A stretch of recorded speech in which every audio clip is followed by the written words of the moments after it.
Hello and welcome to the latest episode of the DotPro Wednesday show.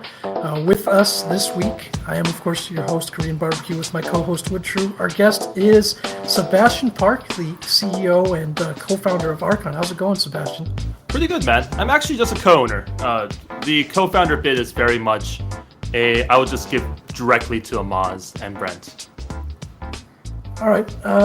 Well, if you'd like to introduce yourself a little bit more, how you got involved with Archon and your interest in Dota as well, if you want to talk about that. Yeah, sure. So I guess let's see. Let's go back in time a little bit. Before Archon, I was with Namecheap, which is the domain registrar, and I led up their eSports sponsorships. We sponsored Archon, Tempo Storm, Team Liquid, and it was great. We were just like amazing retention numbers, amazing like conversion numbers, just a lot of fun overall with that.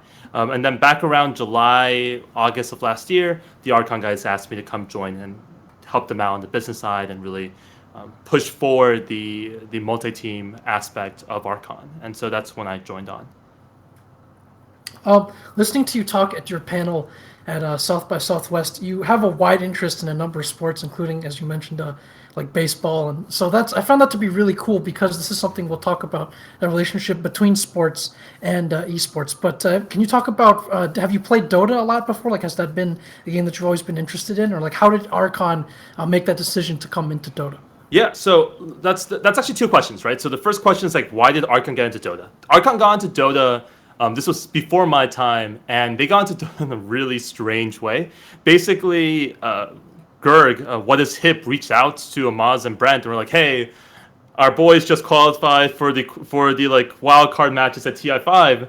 You all want to sponsor the team?" And they were like, "Sure, let's sponsor the team." And that's how they got involved. I've been a huge fan of Dota personally for about when did the beta come out? I think 2011 or something, 2010, something. Yeah, like something like that. I've been a fan of Dota since then. So I used to play Han. I was pretty decent at Han, like not great, like 17, 1800 in Han. And then Dota came out. I had never played Dota before, like never played Dota Warcraft 3 mod. And so I was like, wow, this game looks like a slower turn rate version of Han. Sounds fun. Let's try it out. And I've played Dota basically from that point up until I would say ESO won New York last year. And at which point I haven't been able to play Dota a lot the last few months, but I still like to get in a game here and there. I'm like not bad, just not good. You're another one of these kind of people who came over from Han and are having an impact in the Dota scene, because there's a lot of professional players we've talked about who've come over from Han and been successful. And part of what they've said is that the game, as you said, was like a little bit faster or more instantaneous in terms of animation. So maybe that made them just a little bit quicker in Dota, and maybe that's what's translated for them. Yeah, I mean, I think there's a sports analogy, which is the first of many here, which is that like when you speed up your learning curve, I guess this is just any type of analogy. When you speed up your learning curve and like expose yourself to a higher number of situations, you end up becoming better faster. And so similar to how online poker basically exposed like 21-year-olds to a million hands, something they weren't able to do prior.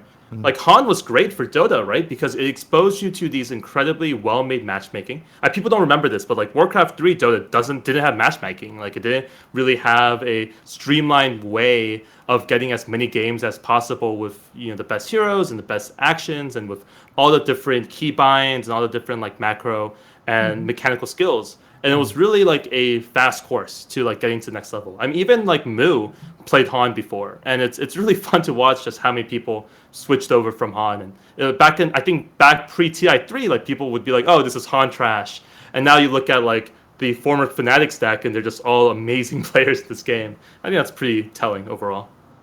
I think even something that's kind of underestimated or taken for granted is like the matchmaking system you just mentioned that was present in Han. Like that, there was no semblance of that in the original custom game Dota 1, and like you would pretty much have to go by reputation in like in-houses and maybe organization through like ladders on that. But as far as queuing up on like a custom game random server, like you could get any players of any level of skill, so it's a big step forward. Yeah, imagine Dota 2 currently, right? And how imagine like MMR didn't exist. Yeah. Right, and they just like tossed them all into a random like all pick. Oh my and gosh. and there's no indication that anyone's good or bad. It's just like there's all in there, and then they pick items, and some people will like buy 3 boots, right? Because my hero has 3 feet. Obviously, I need 2 for myself, Oh man. and like 2 for them, and 2 for them, as opposed to and then on the other team they like get Arteezy, and you're just like, God damn it, like there's nothing to do here. Just talk a little bit more about Archon, I guess. So, if you can talk to us about the Archon interest and like maybe how Archon differs as an organization from the other more established ones on the scene, because in terms of Dota, I mean, Complexity, EG are kind of older names in it, but Archon's relatively new. So, how are you seeking to differentiate yourself? Yeah, I mean, I think the goal was to be good from the get-go and never look back. I think I think that was the goal for everybody. Like back in my mind, I was like, maybe this team's just like a top 3 team. Maybe everything I know about Dota is incorrect, and we're just really good, and there's nothing to stop us. No, I mean, I think the biggest thing that Archon had originally was this core idea, which is something I personally truly believe, which is, the actual marginal difference in skill level between top pros is marginal at best. Like, with the exception of someone like Arteezy or someone who's a like bona fide captain, I think the actual skill difference between every positional player is pretty close. And I know this is like sort of a contentious topic, but the only difference is really just how the captain, the draft, and the patch place the strengths and weaknesses of players and teams and the different organizations and how they're really driving together.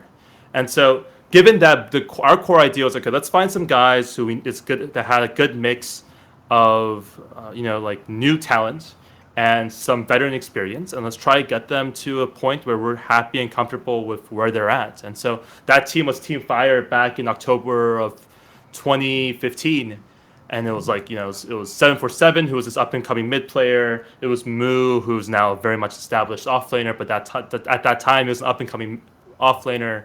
But they also had like the guys like Fluff, who like say what you will about Fluff, but Fluff is actually a very good captain for the most part. And like Whitebeard, we hadn't heard about, but he'd been around here and there. Merlini really disliked him, but like we were like, okay, that seems fine if one person dislikes him. And then and Jail, who has been around since the beginning of time. And so we, the idea basically was, okay, let's pick a Dota team. Let's see what some type of continuity will do for this team. And so we kept the same guys. That plan basically fell through after the first week and a half when 747 left for Monkeys Forever. But then we kept that continuity through anyway through the Shanghai major, and I think we did pretty well in like making the major. We're pretty disappointed with the overall outcome, and then the subsequent occurrences in the space where we had that unfortunate thing happen with Z-Talk. And now Archon is currently Sans Dota team for the time being. So, but that who knows if that'll change? But hopefully it'll change soon. Just generally speaking, in terms of the Dota scene, did you feel that as a newer organization, in terms of say how people did things or how tournaments interacted with you, or how you dealt with other teams, like what were the kind of pros and cons of that? Yeah, sure. So, I mean, I think the biggest thing that was in our favor is that Max Bateman, Hotaru's our general manager, and at the time, just the manager of the Dota team, is quite honestly a genius. Like, he's actually, like, unequivocally the smartest person on Archon. Like, he's just really good at his job. And I think he'd be good at anybody's job, honestly. He just really understands esports at a high level. And so he was really helpful. He basically put all the scrims together. He has a very good understanding of the game. He has a very good understanding of player dynamics. He's effectively a quality CGO for any other organization. And I'm sure that he's going to at some point have that type of impact on another org. But he basically made this transition pretty seamless overall. Go ahead. So he sort of like was like the brains behind everything, almost like the guiding hand behind like the curtain, like. Yeah. I mean, he like I wish I had a bigger say in a lot of things, but it was for my role in this all of that usually was I told Max my vision. Max and I share our vision that we think that really the biggest lack of NA talent is in the captain space, and the question was like, can we put together an org that can like really make up for that difference and make a large run at TI6. And that was our discussion back then. That's something that he continually thought about. he had already had the connections with different teams and different managers, and he's such a responsive and on top of his shit type of guy that everyone wants to scrim against his team, and Wow. so he was super useful. Could you maybe give us a little bit more background behind Bateman? Because I don't think this is I think this is the first time I've heard of his name in the scene. Was he like Yeah. a past player? And because No, he's just a GM coach. Like Max may listen to this at some point. I'm not going to say the word autistic because that's not correct. I think savant is the word I would apply to Max. Right? Max has this like uncanny ability to basically cite esports statistics left and right. He knows when every game and every matchup and every team and every player's location Wow. and all their girlfriends and boyfriends. I was like, "Are you serious? Like, this is crazy. Like, how? Crucial Like, info. why are you in esports? Why aren't you like learning something else?" But on top of that, he's also just like a mature dude. He's older than most people in the space. At 25, he is organized for the most part. He's incredibly bright. And so he's just a really smart guy, and the space is lucky to have him. And esports and Archon in particular was very lucky to have him, and still is lucky because of just his ability to make sure things get put together. That said, but like we've talked about the struggles of getting scrims when people are like, oh, like I'm gonna go derp around and go on vacation for a month in December, and we're like, we need a scrim. Like the Shanghai Major is coming up. Can anyone scrim us, please? And same thing when we were going door to door at Shanghai, being like, hey, can you please scrim us? And I think Max eventually was the guy who wore down these teams until they started scrimming us at Shanghai. So, Holy. Right, awesome. I do remember us talking about that there, and I'm sure Max remembers everything about it based on what you just said as well. yeah, whatever happened to that video, man? I thought there was a video that was going to go up, and we never saw it. There was one of the many snafus, I guess, with Shanghai is some of the videos were simply not used or cut in a lot of the interviews. There was a change, basically a change in kind of the crew that were responsible for doing that. So, yeah, many things lost in the shuffle at that hotel. That was probably, just one other casualty, I guess. Well, I'm glad because I think I predicted us to like hopefully make a run at top 8, which was diluted in retrospect. Oh. So, But still, I mean, undoubtedly a really good and valuable experience. I guess we can shift gears to talk about the Dota team at the time, but there was some people were saying that there's some internal issues. I guess if you're losing, it's easier for internal issues to exist. But like how did you deal with that, or how did you perceive that? And like, did you know that the team was not going to be able to stay together, or have to undergo major changes after the event? yeah, I mean, so we knew going in, and we had expressed this to everybody ahead of time that basically, with the exception of some type of top 8 finish, the roster wasn't staying together. That we were going to make some changes, but the plan was always to keep Mu. We think Whitebeard, for example, is an amazing 4 position, and I'm so sad that he's not on some tier 1 team right now because honestly, his ability to like pick up heroes and really master like skill shots and things that like people in Dota aren't good at is amazing. His Mirana play is actually top notch. So I would highly recommend checking out Bryant's Whitebeard's Dota Mirana play for example. But I think the biggest thing were questions around Fluff, right, Brian, and it was one of those things where it's like, would Brian be able to captain a team full of these strong personalities? And I don't think the answer is no. And I just think that at the time the patch had hit, and it no longer played to some of our major strengths. So if you actually look at Archon as a team, the two things that they did super well was they're great spellcasters and fighters. When it comes to like playing in a team fight and all that chaos, they're able to hit their skill shots and really make individually very talented plays. Mm-hmm. And the second thing was basically, utilizing the fact that Mu is this like next level tier of aggressive offlaner. Like Mu like on Death Prophet 2v1s people. Like I don't mean like bad people. I mean like he like 2v1s Ice plus FY or Ice plus Fenrir, like with and like he like gets kills off of them with like Death Prophet offlane, stuff like that.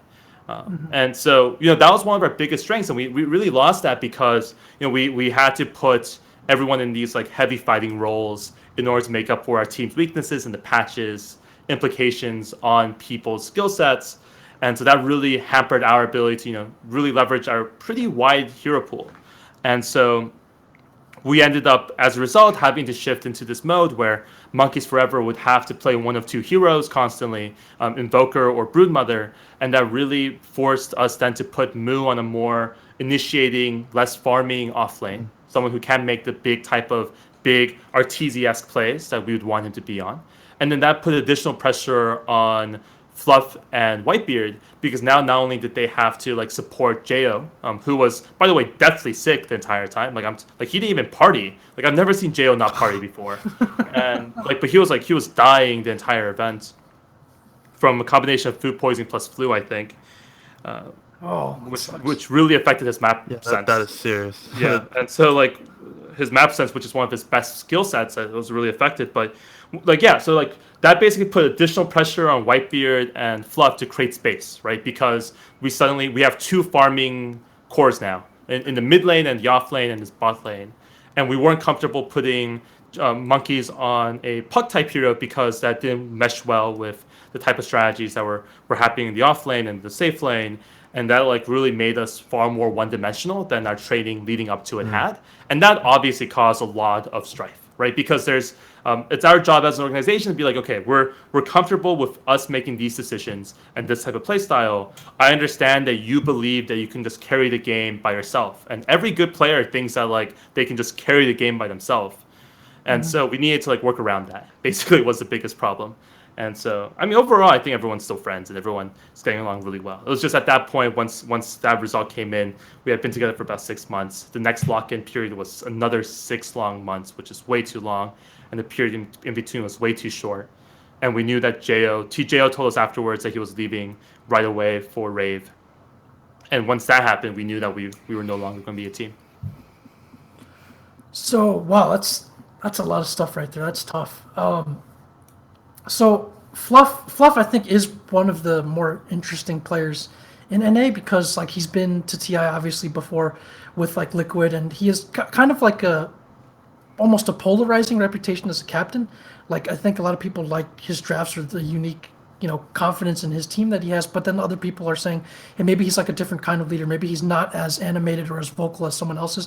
And I'm not even sure to what extent like other captains are like that. So knowing that Jo was leaving, was there some kind of like initiative to try to keep the team together around Fluff, or is that kind of just like this team as is now is done for? Sure. Let me talk quickly about Brian. I think Brian is actually I think Brian's biggest strength is that he's constantly improving. So I'm not sure if I should say this, but basically I was talking to Victor, who's the owner of Team Liquid, after our loss at Shanghai. I just gave him a call and we're just chatting and shooting the shit. And we were talking about how like Fluff just improves year over year.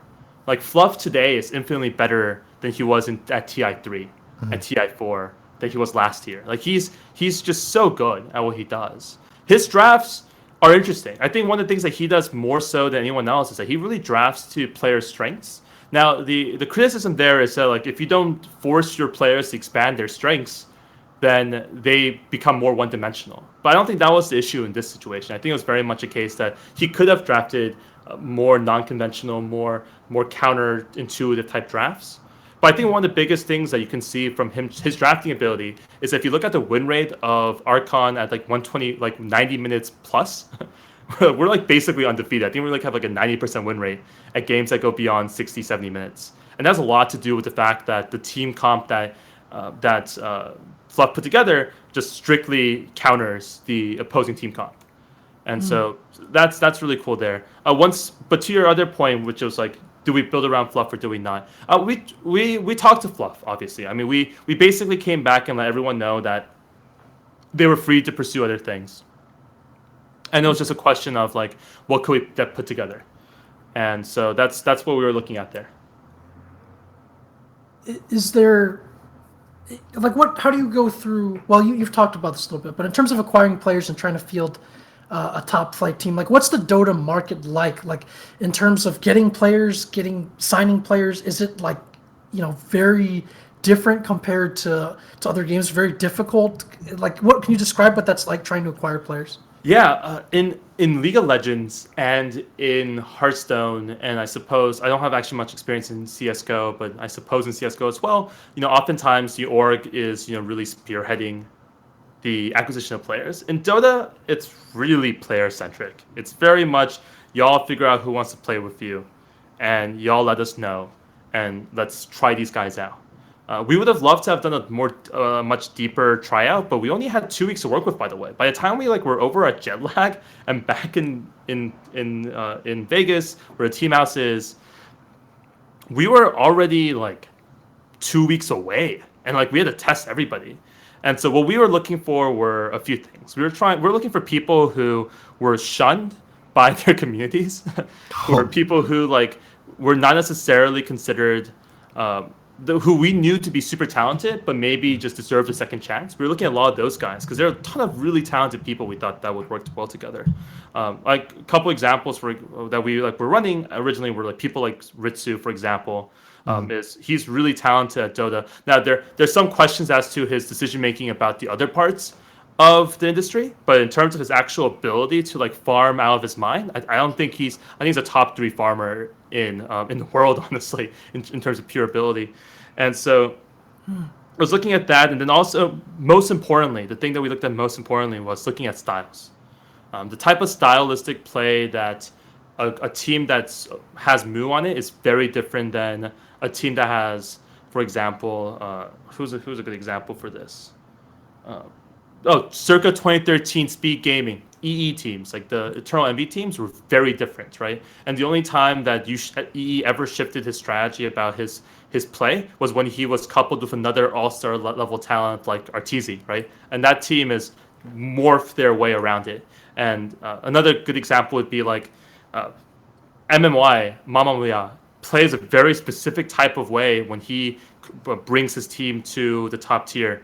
Yeah. But when he was playing with Burning and Ice and Mushi Mid, that style of play went out the window. They did Burning plus y'all make individual plays that blow everyone away, and we won't even worry about our strategy, and we'll see each other at 30 minutes. And so those are the types of things that we were looking at. Was these kind of decisions in terms of analyzing players' style, were these done with the cooperation of maybe players that you had on the roster, or was this done with you and your friend Max that you mentioned previously? Yeah, sure. So I mean, it's Max. We obviously talked to a lot of people in the space. We got third party opinions. We also talked players, to maybe directly to players as well. I mean, we talked to players, we talked to other managers, we talked to other coaches. One person that was really beneficial for us in our entire process of picking up the Fire team was Pandago. I don't know where Jared is anymore, but I hope you're around, Jared. I hope you're around and still playing Dota, but I haven't talked to you in a while. I hope everyone's doing well and your mother's good too. But Jared was also super smart. Jared has a very good sense of the game and has understanding of who's good and who's not. And a lot of people at the top level know who's good and who's not. And it's just a matter of do you want to play with them or not. Interesting. It's interesting that you mentioned you were looking for the sort of the value picks or the value players. Was this sort of informed by maybe you following other sports and different other GMs say in basketball who were looking for those kind of overlooked and just really Ritsu was a perfect example that you brought up, just someone who went through an ordeal and his market value really dropped below maybe his actual performance. Was that sort of inspired by that kind of thinking? Yeah, I mean, I think that's just the correct way to approach anything in life. To be completely honest with you, it's just why would you overpay for someone who's worse when you can when you can pay their fair market value, which is underneath what you think their value is, for someone who's better. The other thing is people always joke, right? They always talk about how NA is a dearth of talent, or that SEA is a dearth of talent, or that all the talent is concentrated in Europe and China, and that's just strictly not the case, right? There's definitely good talent out here. I think Slicks, for example, I actually don't know where Slicks is right now because I've been out of the loop for a few weeks. But Slicks is really good. I don't know if anyone's ever watched Slicks play, but Slicks is really good. I think everyone who watches him play will agree that he's really good. A better example would be the Peruvian Smash, which, by the way, I did say that he was Mexican in the panel, and I apologize for that. I'm so sorry, Smash. Smash SB Pastor, right? He's been great for a long time. And people who are really keeping a good eye on it, people like LD, people like Gods, people like Dakota, Cuddle Guy, like they know that these guys are going to be good, but like people who are just casual fans, or even people who like are hardcore fans but only follow like major events, probably don't see that type of development. Like, and same thing with now. We all know now that like MVP Phoenix is a really good team, but that was an opinion. Like in our internal surveys within the org and with people we've talked to, a lot of us projected MVP Phoenix to do top 6, top 8. Like Wow. that was what we thought they would do, because we just thought they were like, wow, they're so good. And that like their weakest link is overshadowed by just how good everyone else is. So Yeah, this is really interesting because I had heard some teams that obviously like the teams scrim against them and they say, oh, they're really strong and stuff, and that's like usually a pretty good barometer. So it's just fascinating because you're bringing us into this kind of inside world of decisions and all that stuff, and it's hard usually to separate individual skill from team success, because that's where you get to know like see the player on like the biggest stage and stuff, and that's where most people, even people who follow the game, are going to get their information.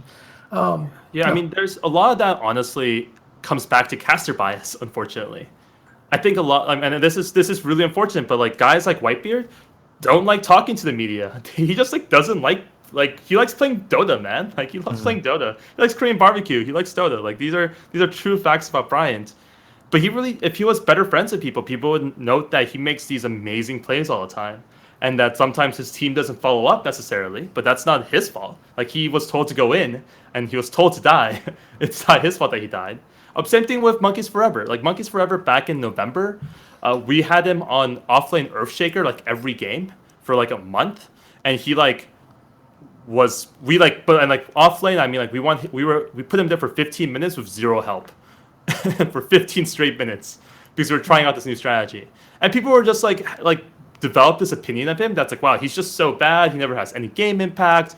What the hell's wrong with him? Like, granted, obviously when you watch the games, it looks as though he's just feeding, but that was part of the strategy. Like we were like, oh, we were just going to completely destroy the offlane. Maybe there's value in just like running a jungler, a super greedy support, and 2 cores, and then just throwing away the offlane. Maybe there's some value in this. And so, I think there's a lot of that happening in Dota specifically. So talking about that caster bias, then, is this something that, like, have you heard other comments from your players that like feel very strongly against this? And like, because I just want to get a better, clear picture about where you're, like how strongly you feel about this caster bias, because you kind of highlighted it immediately as like, yeah, this is a really big issue, and it's just interesting that from an organizational standpoint, it's something you've already highlighted and identified, even though I would assume that it's something just kind of more privy to players and like their discussions. But yeah, I mean it's not that big of a deal. Look, casters are great people, honestly. Like honestly, Dota has the best casters in any game I've seen. They're like smart. They're like, if you ever have a conversation with LD, he is like one of the smartest people you'll ever meet. If you ever have a conversation with Cuddle, he's one of the greatest and like insightful people you'll ever talk to. Like these guys understand the game better than most casters in other games, and they're really great at it. The caster bias comes in; it's just inherent biases. Like we all have stereotype threat. We all have inherent things to our personalities. We can't control it. We can like try to mitigate it. But like for example, one of the most telling things I remember was when BTS was casting the game where Archon beat.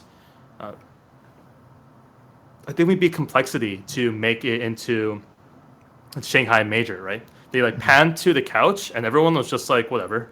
There was no celebration whatsoever. They were just like, like that's weird. We didn't expect that result. And then like I think Demon, for example, said nothing for like a good like 2 minutes. He's like, yeah, I mean, they played better and they won. Good luck in Shanghai, right? And that's not bad bias. That's just it's fair. Like Archon was sort of shitting the bed for a month leading up to that. Why wouldn't you be biased against that type of team? Like Gods, for example, I was talking to Gods the other day at Shanghai, and he was just like, "Yo, dude, I hope you know that I like your guys, and I actually just think that they're not going to do well." And I'm like, dude, that's completely fair. Like, for what it's worth, Gods' prediction was spot on, like almost to the exact kill count of these games and time length of these games. He was super on for how Archon did at Shanghai. Yeah. And that's not the bias I'm talking about. The bias I'm talking about is more just that, if you like somebody, there's some underlying bias that you have inherently.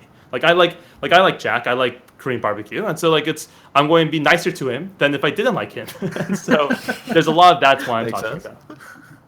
And this is true, by the way, for all sports and everything. Like this is true for job interviews at Google. This is true for the baseball. Like Yasiel Puig for the Dodgers is a great example of a guy who for 2 years had this image of a guy who was like wild, doing really dumb things. And this year he hasn't talked to the media and he's just went out there batting 370 or whatever. And everyone thinks he's amazing again because that's just what happens. People have those inherent biases and they get over them eventually. That's a lot of stuff to unpack there. But before we move on, though, because I do want to talk about a lot of general esports stuff, where is the Archon Dota 2 project situated at right now? Because you've talked about the team split apart, people have gone kind of their separate ways. Like what's going on with the Archon Dota project now? I don't know, honestly, and that's as honest as I can get.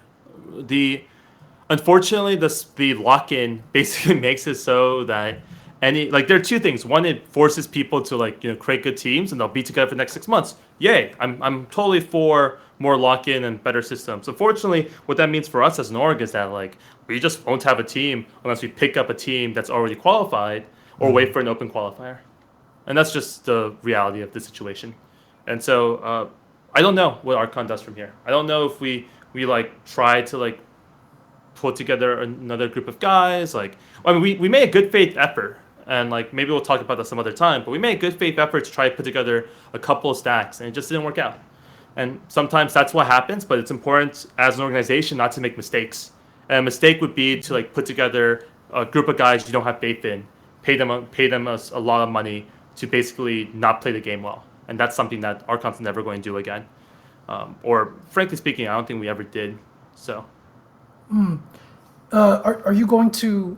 So this is interesting because we've talked about in China they have team houses and that kind of model, and some other teams, are also moving towards that team house or already have it in place. For example, Complexity and DC as well. So you have a team house you mentioned in Las Vegas. Are you going to basically require a Dota team or whoever else to play there or live there, or how is that going to work? We don't know. I mean, honestly, it's on a case by case basis, man. It's on a case by case basis. Some people do really well in team houses. Some people do really poorly. I, for one, live in San Francisco. The team house is in Vegas, but I'm not going to live in a team house because I can't get any work done when I'm there, right?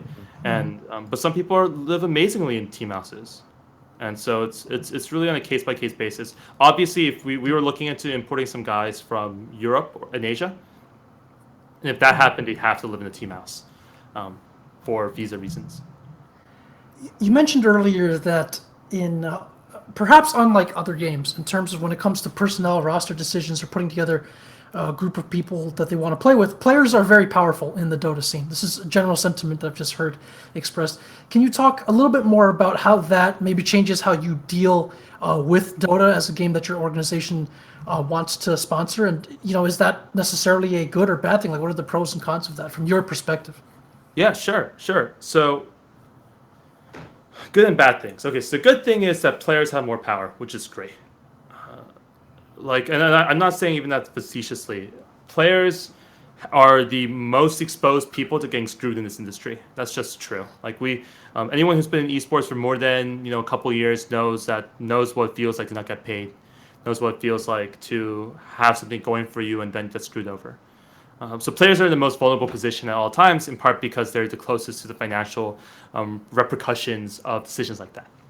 Mm-hmm. Now, what does that mean for organizations? Well, it does mean that it's harder to keep people on your team, for one. It's harder to really make decisions that are more org specific. It will be impossible, for example, to run what SK Telecom, which is this Korean telecom company, but also has a League of Legends team last year, won Worlds in League of Legends. And I know it's probably blasphemy to talk about League of Legends on a Dota podcast, but they won League and they won this entire event running 5+1. They had a sub for their all-star mid laner that they just played occasionally, and it was super effective. They basically went nearly undefeated the entire tournament. I think they lost one game out of the entire Worlds tournament of 17 games. I think it won 17-1 or something absurd like that. Damn. Yeah, and it was it's like, yeah, isn't that crazy? But let me tell you, do you think Faker or like do you think Faker ever would have volunteered to be sit out of playing the game? Do you think EasyHoon would ever volunteer to sit out of playing the game? Hell no. They would have been like Kobe. They would have been like, screw you. I'm gonna go shoot 50 times or something like that, right? Look at the coach, just wave off the coach, right? Yeah, and that's the difference, man. Like that's the difference between when players have power versus when the organizations have power. Now, I think Dota is great because players have power, because players have been screwed in the past. Yeah. This may change in the future. Maybe we'll be able to do something where you can bring up a player and that they like really like what you're doing, and then they really respect your decisions and they stick with you. Like, I mean, I think PPD, although he himself is a player, like PPD and Swindle are great examples of orgs that are built around not any star player, but around their captain and guys who make the decisions. And so they're doing pretty well, obviously. So I think with like Swindle and PPD, it's like they're very like special cases because there seems to be just so much consideration that they put into like putting the organization as a huge factor, like decision making, right? And they're just trying to look for what's stable for their players, what's best for themselves, best for their teammates, but also ultimately what's best for evil geniuses and complexity. And I think that's just been like a staple of just how they've operated both those teams as far as I've seen. Yeah, no, they've done a great job. I like props to the complexity guys, props to the EG guys. They put together great orgs, but let me tell you, they're the reason why they do so well is that their captains are so crazy. One of the biggest problems with scrimming, like complexity, for example, is that like if you scrim them more than a few times a patch, they will start leveling the shit out of you.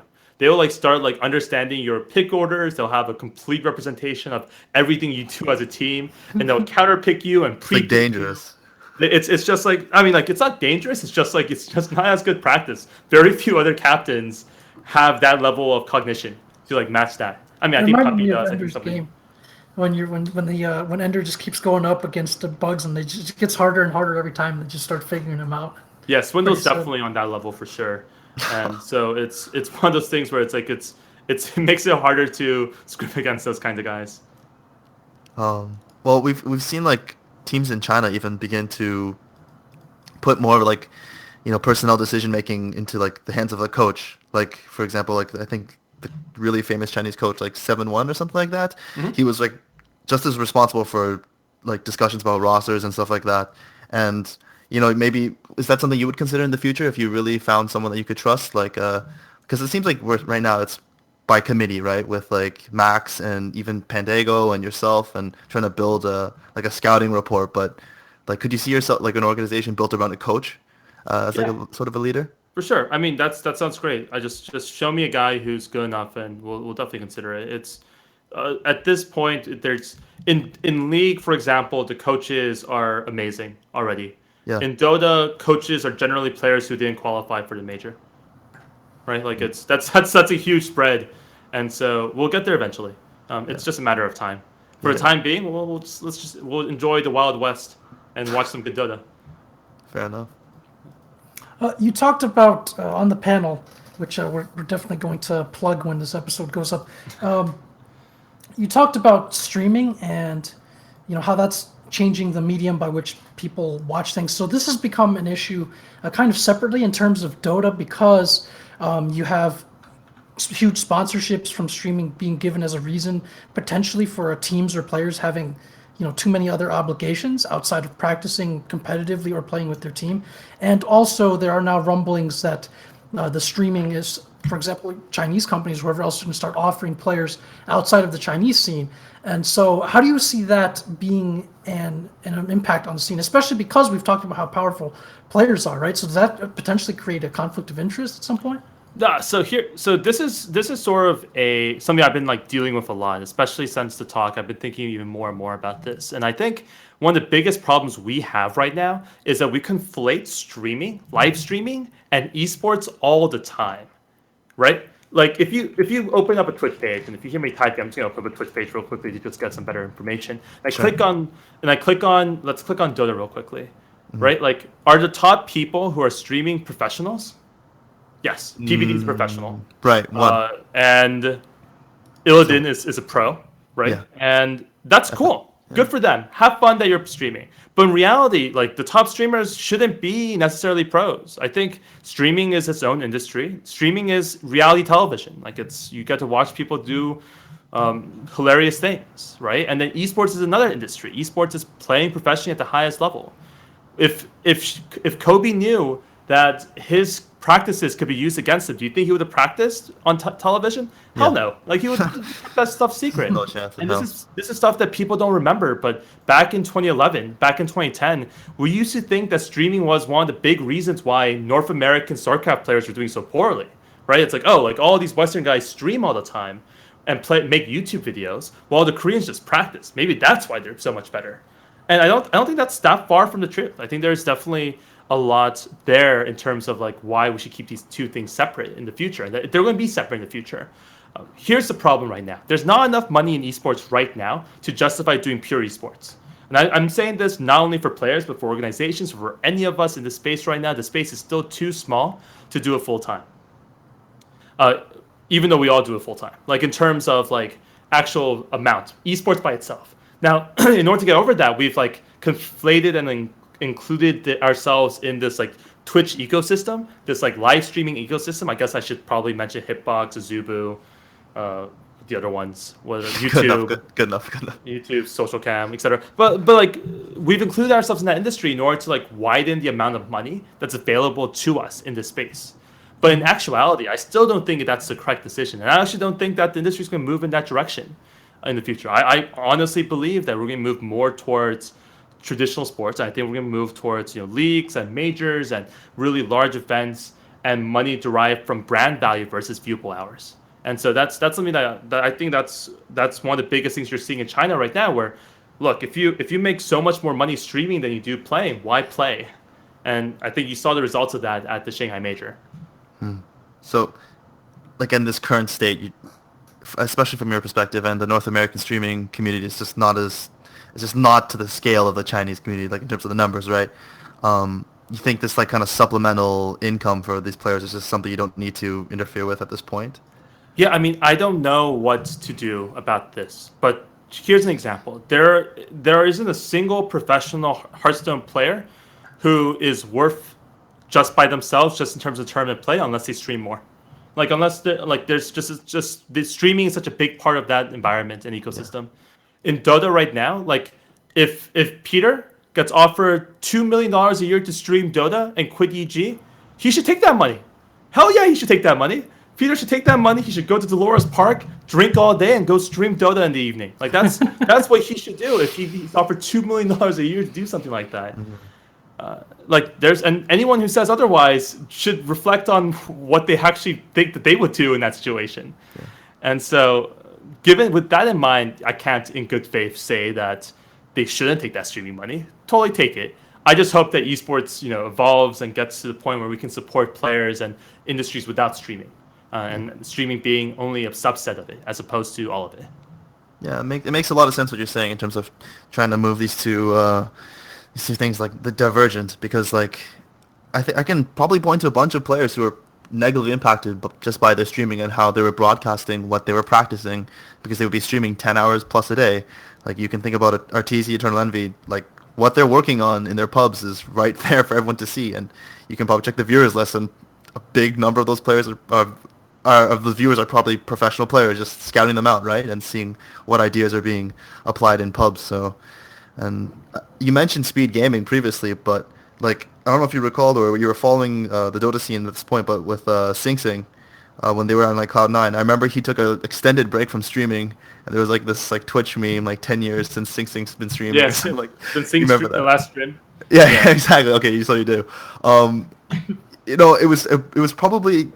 It was like coinciding with like a dip in performance with C9, and it really felt like, at least for like a fan perspective, that it was like, okay, that the Sing Sing like streamer aspect was clearly interfering with as much time he could apply to scrimming or practicing, and it was just, I don't know, it's just speculation at this point, but it could very easily come out to be like the fact that maybe that was something else interfering, right? So who knows? I've only met Sing Sing once. I don't think he recognizes me or would recognize me if I saw him again. I'm sure I actually don't know what he's up to nowadays, but it's it's a decision. At the end of the day, if you want to make a living playing video games, there are a few ways to do it now. What a great world we live in. Pick one, right? And it's you know how many hours people practice like Dota? They practice like 8 hours a day. I can't imagine being able to stream another 8 hours of Dota after practicing 8 hours of Dota. You know, like that would crush me, honestly. Mm-hmm.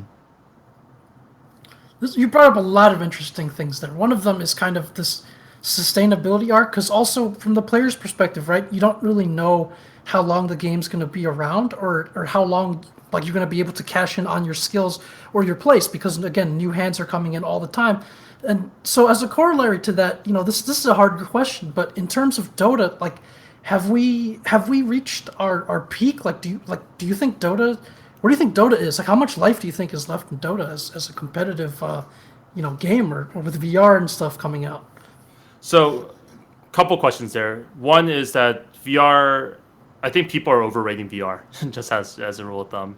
I think VR is amazing. I had the chance to use the HTC Vive with the OSIC, thanks to the great guys over at South by, and it was such an amazing experience for me to check out.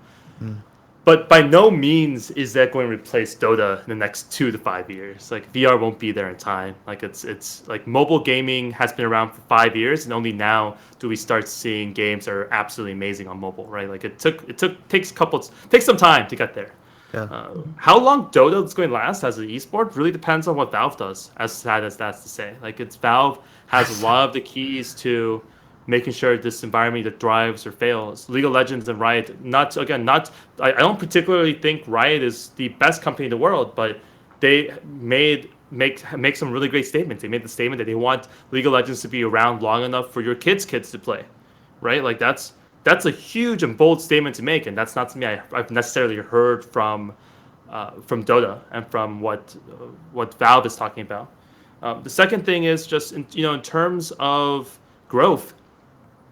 Look, at a certain point, if you have 100, 200 million players or watchers, you're not going to grow in terms of viewership or player base that much more. Like, I might be completely wrong here, but I think there are only like 6 billion people in the world. It seems a little unrealistic that suddenly we're going to get an extra 100 million people once we reach that number. Yeah. And I think the growth monetarily is still there. I think we basically monetize esports at such a small percentage of what the NFL or Major League Baseball or even the National Hockey League monetizes their fans at, and they have less fans than us. So we can grow that way. But in terms of like growing player base, hold off on that for now. Like it seems to me that we're starting to peter out. I mean, League of Legends petered out in Europe this past split. If you pay close attention to the League of Legends EU LCS, they did not grow. They dipped slightly. They dipped like 1% in like viewership. Does that mean esports is ending? It could to some people. I think it's more likely that we just like don't know what the hell is happening anymore. It really is the Wild West in a lot of senses, right? And I know it's kind of exciting, but also a lot of uncertainty there as well. And so certainly, when people talk about like the players' results and stuff, I mean, yeah, if you have that opportunity to like make that living and take that window, you certainly have to take it. So it's really interesting to think about these things because, are we part of some kind of bubble? And you brought this up before as well, like moving towards and away from traditional sports. You brought this up constantly at the panel, which is just like, in what ways does Dota need to move towards traditional sports, and what ways do we kind of reach out on our own? Yeah. I think there's some analogies that are really apt. I think retention numbers are super high. This is super corporate speak, it's super business, but basically retention number is how many people watch and or play and then come back and watch again or play again. Now, the number of people who do that in sports is so high, tech companies don't even try to emulate that, right? Sports has this absurd amount of retention. Esports also has an absurd amount of retention. This is like one of the reasons why esports is so exciting, is because the type of retention numbers I'm seeing in esports mirror that of Facebook in 06. This is like an insane space in that regard. Now, goddamn, like there are a lot of problems obviously with that model as well. I don't want concussions in esports. That seems really bad. I think the amount of initial racism and sexism in regular sports shouldn't come over to esports. Yeah. I think there's a lot of differences. I think similar to how TV is different from radio, the internet's different from TV, and us trying to like make the TV model fit on the internet is just going to end up costing us a couple years of development in the future. Now, those are just speculations, right? Like it's also obviously possible that esports just dies. We thought that esports was onto something back in 2009, and we were wrong. So, it's one of those things. It's a back and forth there. I've heard a lot of things about that because there's, even from people who now work in esports, people who had very, say, pessimistic outlooks before, or someone saying, hey, like CS was really big, whatever, like 10 years ago or something, and they thought that was it, or they were getting, say, TV deals and stuff, and then it kind of just disappeared for a little bit, and now it's back in resurgence. So there's just always a lot of uncertainty there. And so how does that affect you in terms of you've been in a lot of different spaces, done a lot of different things? How does that affect your decision making as basically a co-owner and a CEO? Yeah, so I mean the biggest thing here is that you just have to assume that this is not that time, that this is going to stay this time. Like it's at the end of the day, everything has risk. Everything could just blow up at any given point. The bubble can burst, everything can go to shit. Like it's who knows what's going to happen. But I think the one of the advantages that you can have is there are two ways to approach this. You can either think that this is a time to get rich quick and then call it a day, or it's a time to take some time and like grow over time, and then it's going to become even bigger, and it's not going to become $1 or $2 billion, but 10 to 20, $30 billion industry. Then that's cool. It's you just don't think about it really. Like you think about the actual implementation, you think less about the existential crises that it might cause. You mentioned also on that panel, kind of, you said this moments earlier as well, the monetization, about how a fan of an esport is worth, what was it, like a few cents compared to like $5 to $8 was estimated for one of those major sports. Yeah, I've been hearing a lot of different stats, by the way. So the one stat I've heard recently is that every fan's worth $3, and that an NFL fan is worth $90. So I mean, either way, the scale is there, right? It's like it's very disparate for sure. Well, what do you see in terms of closing that gap? Like what needs to happen? Or is there an entity maybe that you feel is underrepresented? For example, let's say, is media at a very difficult position in esports, and is that making it harder to promote things or to monetize things? Like what needs to change, you think, to make that make the disparity kind of close the gap? We need better people in esports, honestly.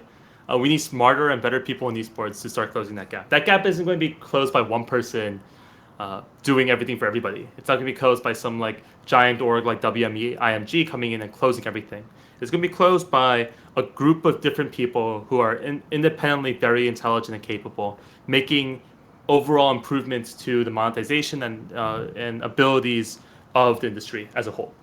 Now, that up until now, esports hasn't had those people because the money wasn't there, and the people they did have, or let me rephrase that actually. They definitely did have those people. They just couldn't they brought us to $3, right? Like it's like, it's actually really sad to say, but like, before day 9 or, Eric Burkhardt, his business partner, or guys like Alex Garfield or Victor Gossins, or like before these guys came into esports was even like fractions of a penny on a dollar, negative pennies on a dollar, right? Yeah. And now we're already at $3. So I guess one of the ways to look at it at that point is just we need more people like that. We need more smart people to lead the initiatives, to take big risks and grow the space. And for what it's worth, I don't think it's going to happen from existing teams or orgs. I think it's going to happen from some newcomer. I think there's a $1 billion idea in esports, and we just haven't figured it out yet. All right, true. I mean, damn, that's one way to kind of like cap this topic. I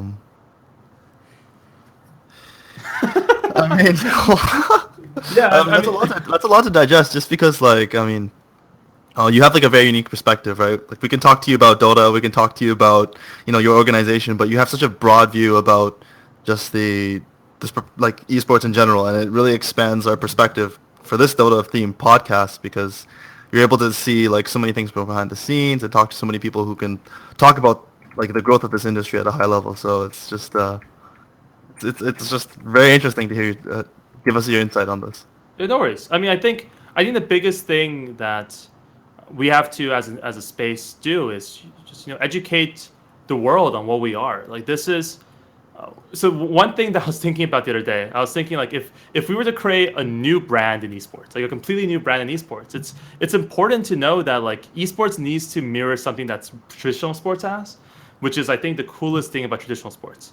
It doesn't matter if you're a Donald Trump supporter, it doesn't matter if you're a Hillary supporter, a Bernie supporter, an independent supporter. It doesn't matter what your physical, mental, like psychological leanings are in that space. You can still appreciate how awesome like the Mets are if you're in New York, or you can still enjoy how people are doing this and that in sports. It's one of those things that like transcends socioeconomic ties, and I think that's something that's like as I've gotten older and as I've really started getting a little more jaded about the world. The thing I loved about sports and the thing I love about esports is that it can transcend those barriers. And so, if anything, I think the really cool thing about esports is like yes, like women can play esports, men can play esports.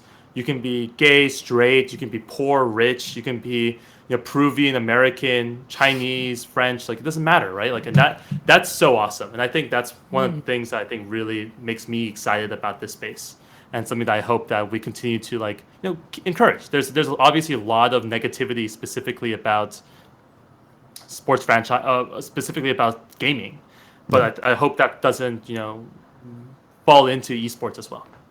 So like a positivity movement is what you're kind of like but it's not even just positivity movement. I just think it's going to get there. I'm really hopeful. I mean, someone mentioned this on the panel. They were like, "Hey, what do you do about the sexism in the space?" I'm like, "Well, crap, man. Like we just have to keep trying to do our best to make it work, man. Like I can't know what else to say other than like hope for the best, get there." Yeah, and a lot of it is just so raw. I mean, when you talk about what people can say on a stream or have the platform to say because things are so accessible. When you talk about the fact that, I've heard a lot about like visa issues and stuff. It's like, yeah, well, like how often have athletes had to constantly travel across international lines, like seemingly every other week to play stuff. So there's a lot of like new stuff that's yet to really settle down. It really is like very Wild West in a lot of ways, but it's exciting. You have any other final comments or shout outs? You've been great, and we definitely want to get you back to the show real soon because we've got to follow up on a lot of this stuff. Yeah, sure. I mean, I think the biggest ones are, I think I'm obligated to shout out my team, my sponsors, Fnatic Gear. By the way, Fnatic Gear is actually a sponsor, which is really funny. Like I know they have really cool gear. You should check those guys out. G2A, they're good guys as well. And then other than that, like thanks for having me on. Like it's been an absolute pleasure. Well, where can we find you? Oh yeah, you can find me at Seb Park, SEBPARK, or if you find me at Archon Seb, it'll direct you to Seb Park now, which is awesome and totally a great feature. If you need to shoot me an email, you can. Don't just send me a tweet. All right, thanks a lot, man. We look forward to having you back. I hope to see you soon and hang out again soon. As usual, our show coming up is going to be Theorycraft Thursdays tomorrow. And I am your co-host for this show, Korean Barbecue. You can find me on Twitter at KBBQ Dota, my co-host at Woodshrew Dota, and of course follow our show and network of podcasts. We have something for everyone in the Dota space at .p_show. And of course, you can also find us on iTunes. Thank you very much for listening into this episode of the DotPro Show. Hope to see you next week.